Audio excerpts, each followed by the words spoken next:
భక్తులారా, మనలో చాలామంది జీవితంలో ఒక పెద్ద శత్రువుతో ప్రతిరోజు యుద్ధం చేస్తున్నారు. అది బయట ఉన్న మనిషి కాదు, మనలోనే మండిపోతున్న కోపం. ఇంట్లో భార్య ఒక్క మాట ఎదురు మాట్లాడినా కోపం, ఉద్యోగంలో గౌరవం దక్కకపోయినా కోపం, డబ్బులు లేకపోయినా కోపం, మన మంచితనాన్ని ఎవరూ గుర్తించకపోయినా కోపం. ఒక్కసారి ఆ కోపం వచ్చిందంటే మనం ఎవరూ కూడా మర్చిపోతాం. తల్లిదండ్రులను బాధపెడతాం, భార్య పిల్లల మనసులను గాయపరుస్తాం, చివరికి మనమే ఒంటరిగా మిగిలిపోతాం. చాలామంది రాత్రుళ్లు పడుకునే ముందు నేను ఇలా ఎందుకు మాట్లాడాను అని బాధపడుతుంటారు. కాని మరుసటి రోజు మళ్లీ అదే కోపం వారిని బానిసలా మార్చేస్తుంది. భగవద్గీతలో శ్రీకృష్ణుడు చెప్పిన ఒక భయంకరమైన సత్యం ఉంది. కోపం మనిషి బుద్ధిని నాశనం చేస్తుంది అని. ఒక చిన్న అగ్ని చిమ్మట పెద్ద అడవిని కాల్చినట్టు ఒక చిన్న కోపం మన జీవితంలో ఉన్న ప్రేమను, గౌరవాన్ని, ప్రశాంతతను క్షణాల్లో దూరం చేస్తుంది. ఈరోజు చాలామంది కుటుంబాలు విడిపోవడానికి కారణం డబ్బుల కొరత కాదు, నియంత్రణ లేని కోపం.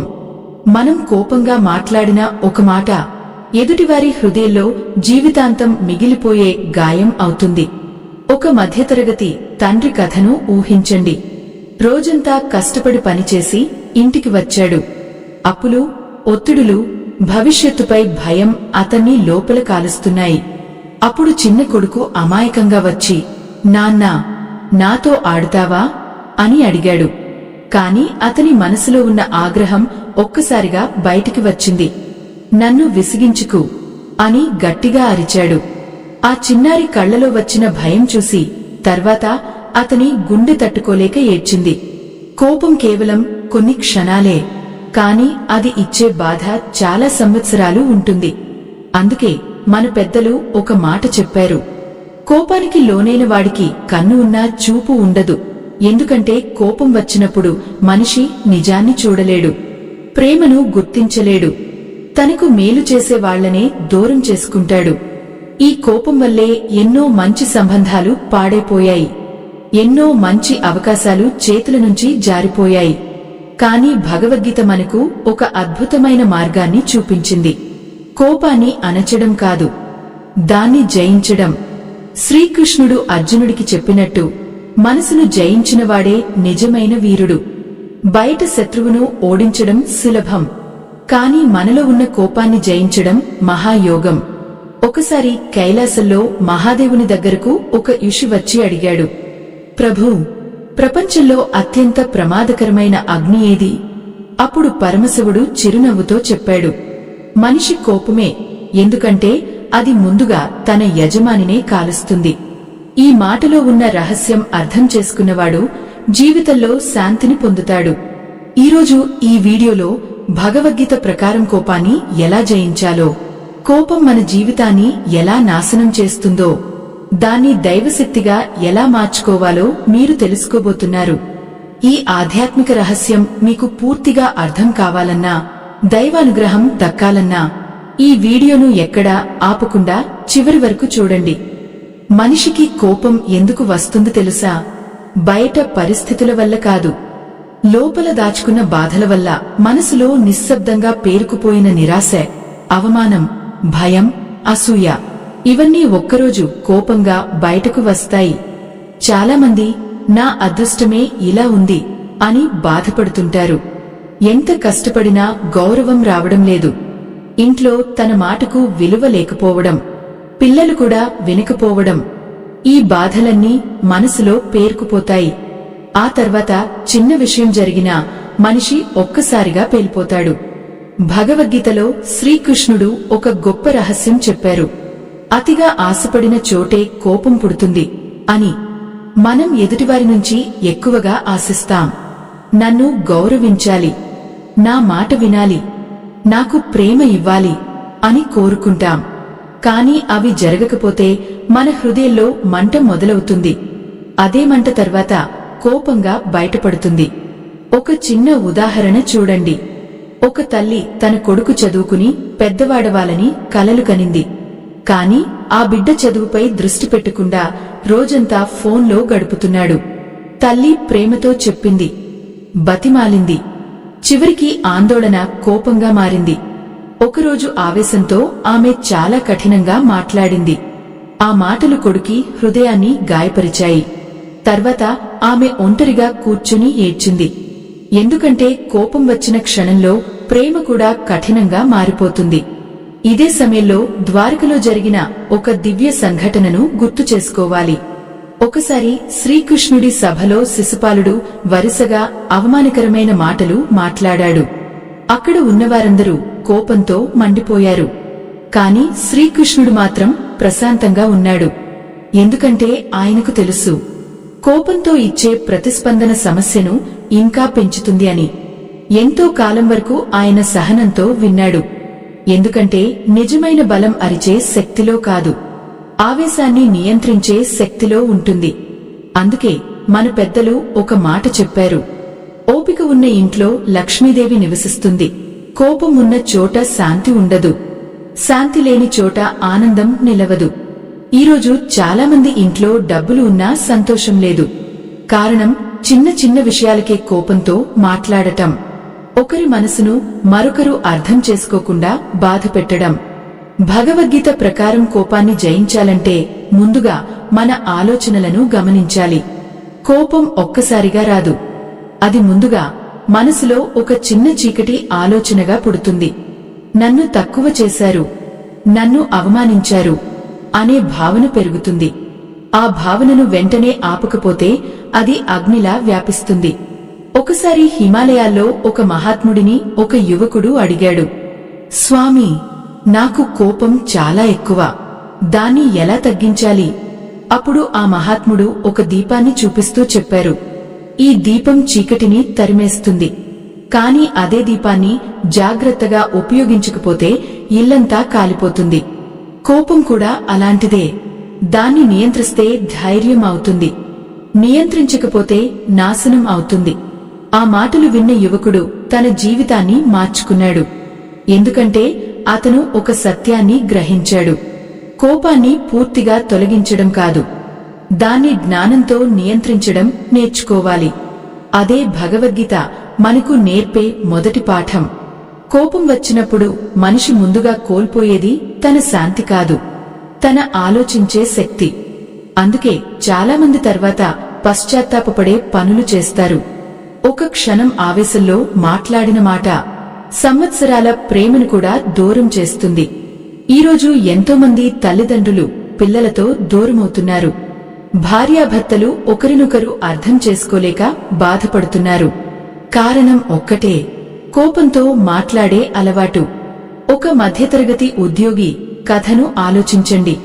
అతను ప్రతిరోజు ఉదయం నుంచి రాత్రి వరకు కష్టపడుతూనే ఉన్నాడు. ఇంటి అద్దె, పిల్లల చదువులు, అప్పులు, ఇవన్నీ అతని మనసును నెమ్మదిగా భారంగా మార్చేశాయి. ఒకరోజు కార్యాలయంలో అతనికి అవమానం జరిగింది. తన కష్టం గుర్తించకుండా అందరి ముందు అతన్ని తప్పుపట్టారు. ఆ బాధను బయట చెప్పుకోలేక ఇంటికి వచ్చాడు.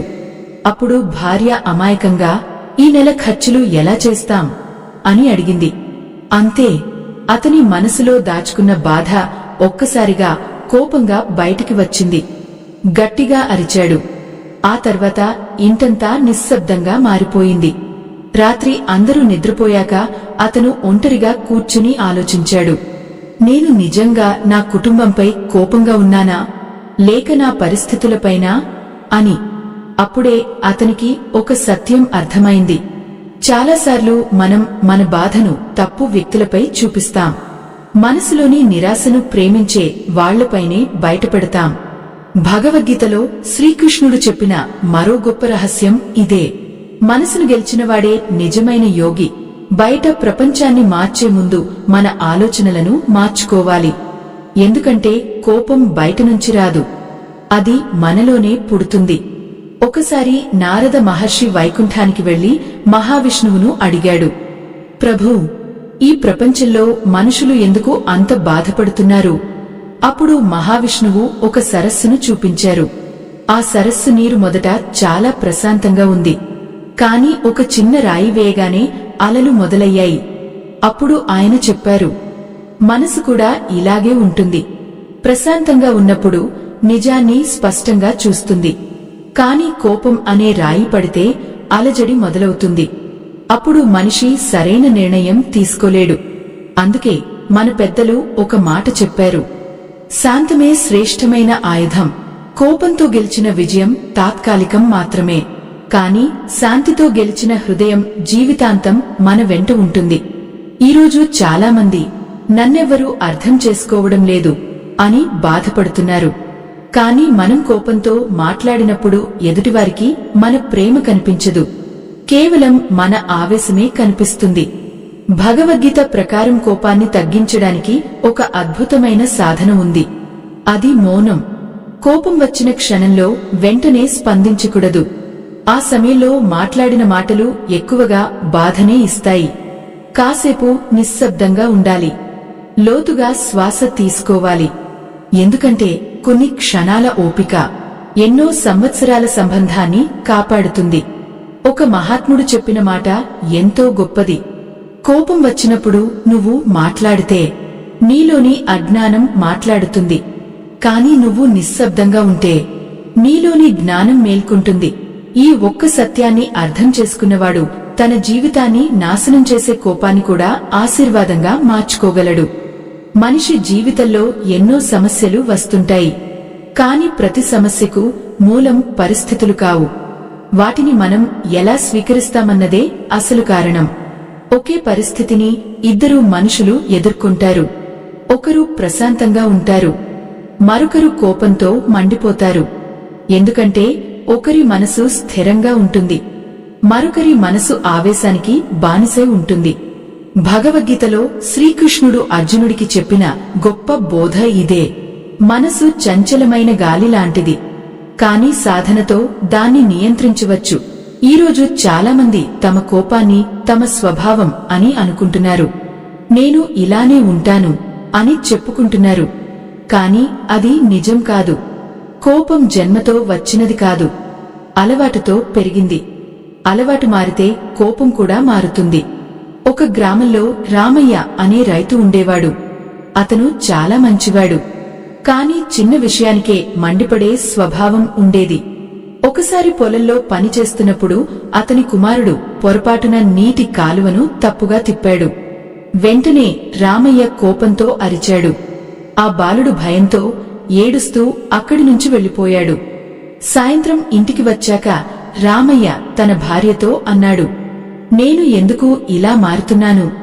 నా కోపం వల్ల నా పిల్లలు నన్ను చూసి భయపడుతున్నారు అని. ఆ రాత్రి అతనికి ఒక అద్భుతమైన స్వప్నం వచ్చింది.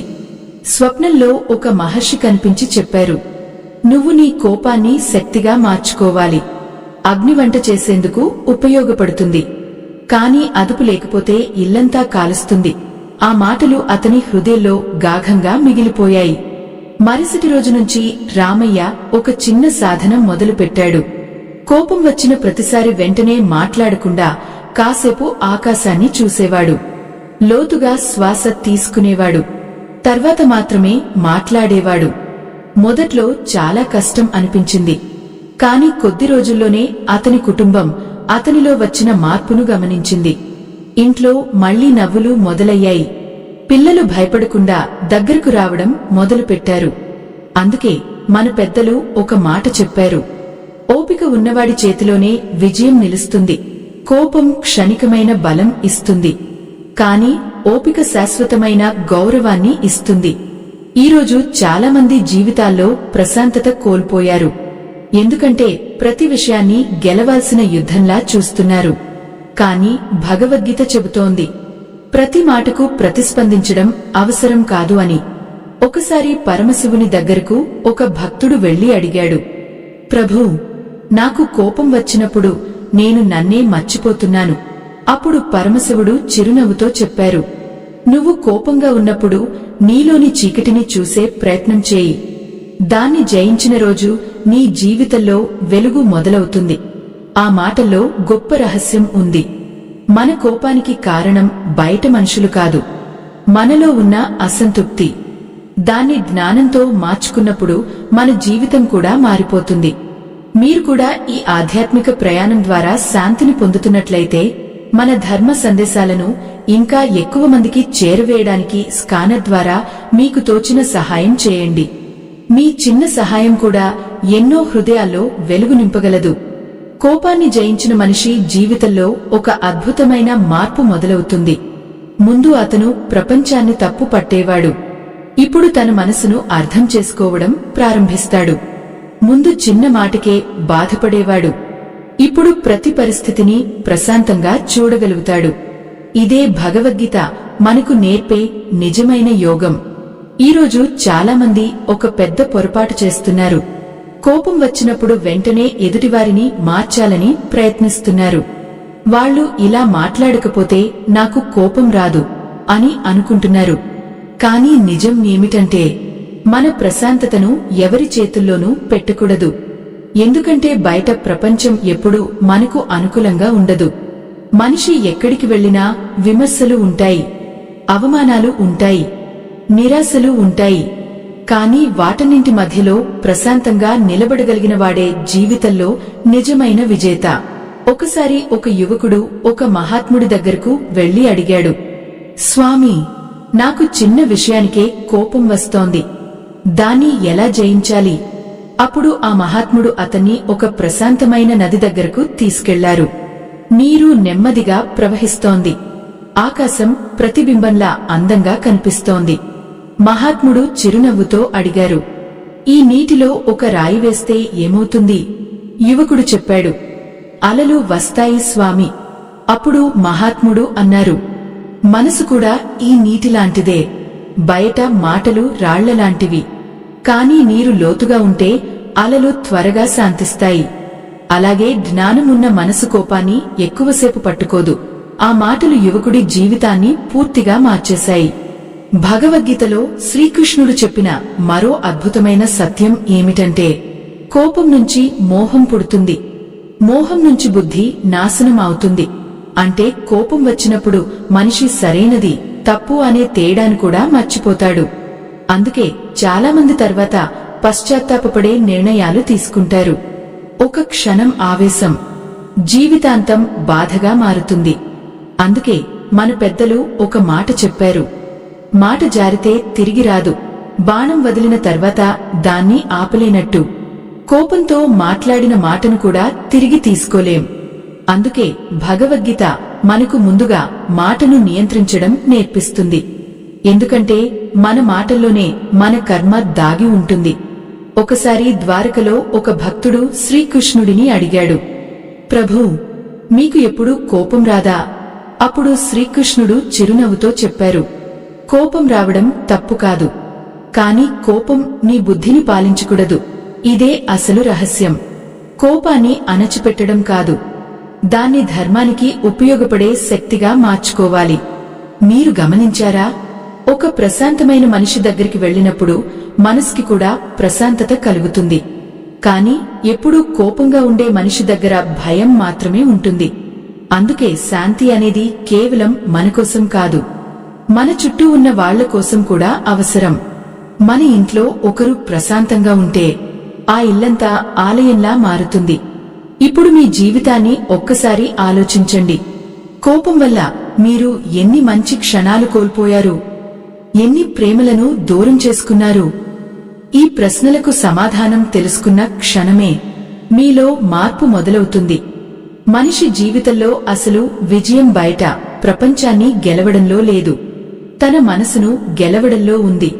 కోట్ల రూపాయలు సంపాదించినా, అందరి గౌరవం పొందినా, మనసులో శాంతి లేకపోతే ఆ జీవితం అసంపూర్ణమే. ఈరోజు చాలామంది బయట నవ్వుతూ కనిపిస్తున్నారు, కానీ లోపల మాత్రం కోపం, బాధ, నిరాశలతో కాలిపోతున్నారు. ఎందుకంటే వారు ప్రపంచాన్ని మార్చడానికి ప్రయత్నించారు, కాని తమ మనసును మార్చుకోవడానికి మాత్రం సమయం ఇవ్వలేదు. భగవద్గీత మనకు చెప్పే గొప్ప రహస్యం ఇదే.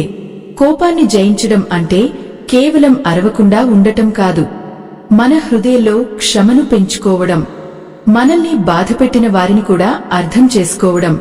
ఎందుకంటే ప్రతి మనిషి తనలో ఒక యుద్ధం చేస్తూనే ఉంటాడు. ఎవరో బయట నవ్వుతున్నారంటే వాళ్లకు బాధలు లేవని కాదు. అందుకే జ్ఞాని ఎప్పుడూ కోపానికి బానిస కాడు. ఒకసారి ఒక వృద్ధ భక్తుడు కాశీకి వెళ్లే మార్గంలో నడుస్తున్నాడు. మార్గమధ్యంలో కొందరు యువకులు అతన్ని చూసి ఎగతాళి చేశారు. అతని నడకను చూసి నవ్వుకున్నారు. కాని ఆ వృద్ధుడు ఒక్క మాట కూడా మాట్లాడలేదు. కొద్దిసేపటి తర్వాత ఆ యువకులలో ఒకడు వచ్చి అడిగాడు, తాతయ్యా, మేము మిమ్మల్ని అవమానించినా మీకు కోపం రాలేదా? అప్పుడు ఆ వృద్ధుడు చిరునవ్వుతో చెప్పాడు, నాకు ఒకప్పుడు చాలా కోపం ఉండేది బిడ్డా. కాని ఒకరోజు నేను ఒక సత్యం తెలుసుకున్నాను. నేను కోపంగా ఉన్న ప్రతి క్షణంలో నా ఆనందాన్నే నేను కాల్చుకుంటున్నాను అని. ఆ మాటలు విన్న యువకుల కళ్లలో నీళ్లు తిరిగాయి. ఎందుకంటే వారు మొదటిసారి శాంతి యొక్క నిజమైన శక్తిని చూశారు.